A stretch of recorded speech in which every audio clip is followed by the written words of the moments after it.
ओम music present.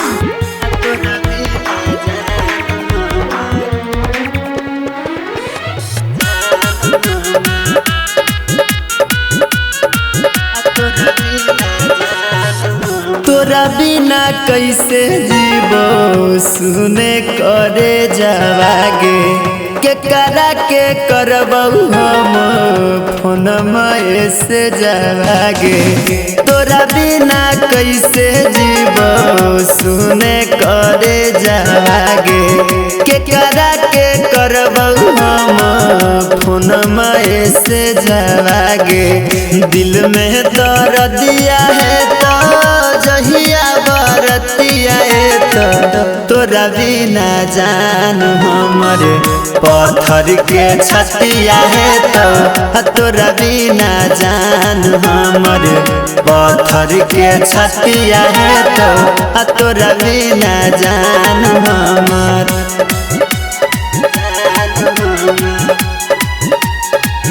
पत्थर के छतिया है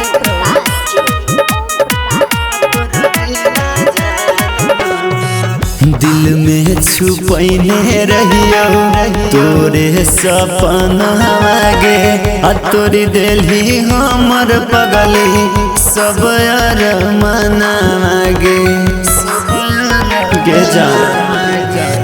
दिल में छुपैने रहियो तोरे सपना गे तोरी दिली हमर पगली सब अरमाना गे।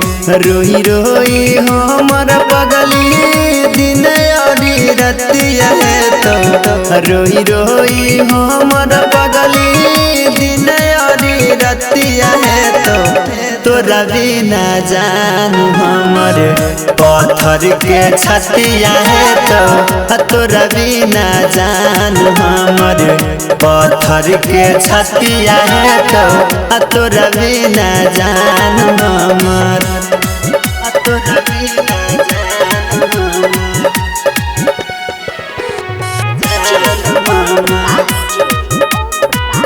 पत्थर के छतिया है तो कवन जन्म के बदला हमारा से ले लगे अपना बहना के हमारा छोड़ी चली जे बही गे छोड़ी चली जे बही गे। कवन जन्म के बदला हमारा से ले लगे अपना बहना के हमारा छोड़ी चली जे बही गे। कृष्ण बेदर्द के जानू तो हर आदतिया है तो डीजे ओम प्रकाश पगली तो हर संहतिया है तो तोरा बिना जानू हमर पत्थर के छतिया है तो तोरा बिना जानू हमर पत्थर के छतिया है तो तोरा बिना